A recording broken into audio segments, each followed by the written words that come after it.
Good morning बच्चों। कल हमने इतिहास के अंतर्गत अध्याय 1 फ्रांसीसी समाज के बारे में, उसकी वर्ण व्यवस्था के बारे में जाना था। वर्ण व्यवस्था जो थी वो किस प्रकार से करों को देती थी, किस प्रकार से करों में वृद्धि हुई, उसी के साथ समाज में क्या परेशानियां बढ़ी, उससे आगे आज हम पढ़ेंगे फ्रांसीसी समाज में 1.1 जीने का संघर्ष। बच्चों, आप ये चित्र देख रहे हैं। इस चित्र में ये सामंत व्यवस्था के अंतर्गत एक कुलीन व्यक्ति दिखाया गया है और ये है एक गरीब व्यक्ति जो जनसाधारण में आता है। इसी प्रकार आप यहाँ ऊपर देख रहे हैं, एक मकड़ी का जाल आपको दिखाई दे रहा है जो मक्खी का भक्षण करती है। जिस प्रकार से मकड़ा मक्खी को अपने जाल की ओर खींचता जाता है अंत तक, उसी प्रकार सामंत व्यवस्था या कुलीन व्यक्ति जो होता है वो गरीब व्यक्ति का तब तक शोषण करता रहता है जब तक कि वो उसको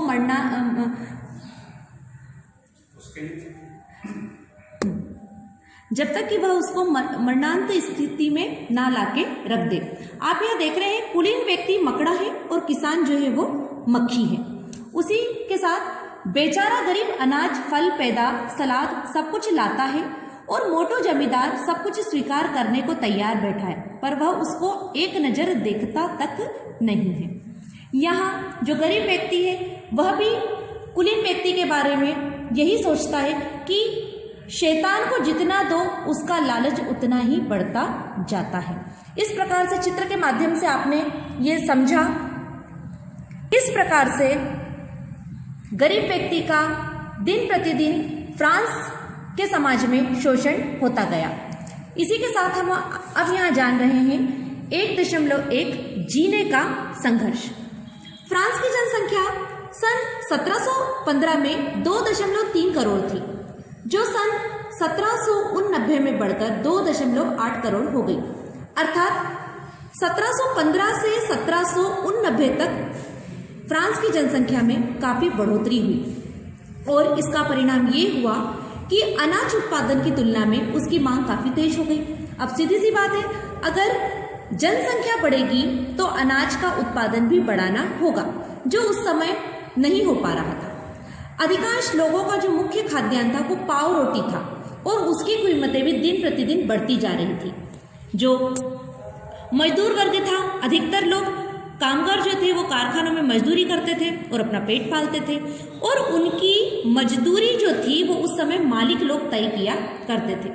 लेकिन मजदूरी जो थी वो महंगाई के हिसाब से नहीं बढ़ रही थी, जबकि महंगाई दिन प्रतिदिन बढ़ रही थी। इसका परिणाम ये हुआ कि गरीब और अधिक गरीब चला गया और स्थितियां ज्यादा खराब होने लगी। इसी के साथ कभी सूखा तो कभी ओला या अन्य प्राकृतिक आपदाओं के कारण पैदावार कम होती गई, जिससे जनसाधारण के लिए रोजी रोटी की समस्या भी पैदा हुई। ऐसी जीविका संकट प्राचीन राजतंत्र के दौरान फ्रांस में काफी आम था। हम यहाँ जानेंगे जीविका संकट। ऐसी चरम स्थिति जब जीवित रहने के लिए न्यूनतम साधन भी खतरे में पड़ने लगते हैं। अर्थात साधारण तरह से दाल रोटी खाने के लिए भी जब काम नहीं मिलता या किसी प्रकार से जीविका, देखा कि फ्रांस की जनसंख्या किस तरह से बढ़ रही थी और लोगों में किस प्रकार से रोजी रोटी की समस्या उत्पन्न हो रही थी। अब रोजी रोटी की समस्या जहां उत्पन्न होती है वहां पर जीविका का संकट भी होता है। इसको हम अपने नेक्स्ट खंड में 1.2 जीविका संकट के द्वारा समझेंगे। यहाँ पर मैंने चार्ट बनाया है जिसके द्वारा आपको यहाँ पर समझाऊंगी। जब कभी भी प्राकृतिक आपदा या किसी कारणवश फसल खराब हो जाती है तो उसके कारण अनाज का अभाव होने लगता है, अर्थात अनाज की कमी होने लगती है। और अनाज की कमी अगर होगी या फसल बर्बाद होगी, अनाज की कमी होगी तो उसके साथ खराब फसल के कारण अनाज का अभाव होगा। अनाज के अभाव के कारण जो खाद्यान्न होगा, उसकी जो बचा हुआ खाद्यान्न उसकी कीमतें दिन